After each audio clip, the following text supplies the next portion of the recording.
And we're live. Welcome back, everybody, to the World Politics with Thibodeau. Today's topic will be democratization. Now, what does democratization mean? Well, Britannica defines democratization as the process through which a political regime becomes democratic. Now, that's a very broad definition of the word, and to understand what that means, we have to first understand what democracy means. And that's kind of hard because there's no strict rules and there's no strict outline for what makes a democracy. We have very loose outlines, such as the ability to vote, the ability for everybody to vote equally, and other than that, a lot is up into the air. Freedom of speech would be one thing people would say, but it's very hard to define exactly what a democracy is. So that's the real weird part when it comes to defining this word democratization. Well, first, we have to define democracy, which is very hard.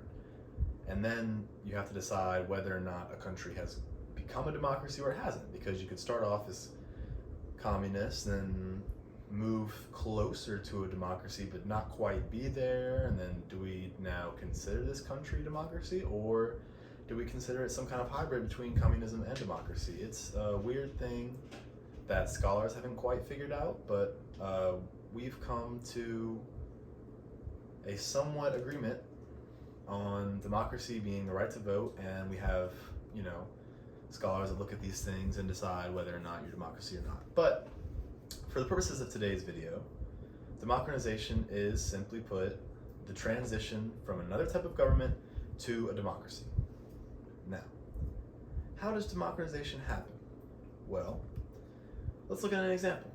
An example of democratization would be South Africa and the ending of apartheid and them becoming a democracy as opposed to what they were before. So in South Africa, there was a system called apartheid. Now what apartheid did was it made the large majority of the country unable to vote, hold the same jobs, live in the same areas as the smaller minority group of the country that pretty much ran the government. And what ended up happening here is, under the rule of President F.W. de Klerk, and with opposition from the African National Congress and notably Nelson Mandela, this president ended up, he was the last president under the system they were under.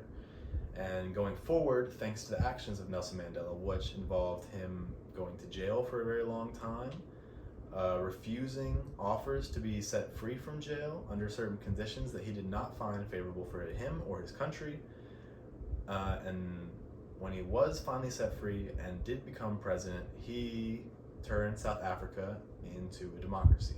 So this falls under the category of democratization. This is one example of how this can happen. Now, what's notable here is this is one isolated event. So South Africa, there could be a whole video about the nuances of how South Africa came to be a democracy. But what's interesting about democratization is that it is rarely one case. It's rarely one country that becomes a democracy solely by itself. And what I mean by that is that we have discovered, or scholars, I should say, have discovered or identified that it often happens in waves. Now you might be asking, what do you mean by happens in waves? Well, I'll give you an example. When World War II was over, this started a wave of democratization. That reached its peak in 1962. And in 1962, after World War II, there was notably 36 countries governed democratically, right? So what this was a result of was countries that weren't democratic, but after the triumph of the Allies in World War II became democratic in one way or another, sort of similar to the South Africa situation, but these are all independent countries acting in their own ways to become democratic one way or another after World War II. But what's interesting about this is often, or research has shown almost every time there is a wave towards democratization, there is a reverse wave. So, using our previous example of World War II, when I said we were up to 36 countries that were democratically run, when a reverse wave hit, lasting from 1960 to 1975, that number was brought back down to 36. So that means from the initial 36 was brought back down to 30, my bad.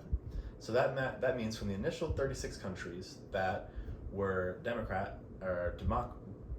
were under a democracy after World War II, there was a reverse wave that went and took this number back down to 30. What's interesting about this is not only did a large group of countries, and keep in mind, even in the reverse wave, 6 countries is no small amount of countries. A large group of countries moved over to a democratic system after a large worldwide event such as World War II, and then afterwards, for one reason or another, they had moved back. So that's an interesting point to look at when you look at democratization, and interesting to note that that can happen. So, where does this happen? Well, research shows that democratization, for one reason or another, tends to happen, and more importantly, tends to survive and continue in countries that are above a certain economic threshold. So research has shown that these countries that are above this economic threshold are A, more likely to succumb to this democratization, and B, are more likely to stay democratic after the fact. So they're less likely to succumb to these reverse waves of democratization, which research have not found a exact reason for why this phenomenon happens, but we do have research showing that this does happen. So take that for what you will. But it has been shown that when your country is above a certain level of economic prowess, you are more likely to become a Democrat, and you are more likely to stay Democrat. So that's the basics of what you need to know about democratization. There are other things about it, but those are the big ones. Thank you for joining me today. I hope you have a good day, and that's it.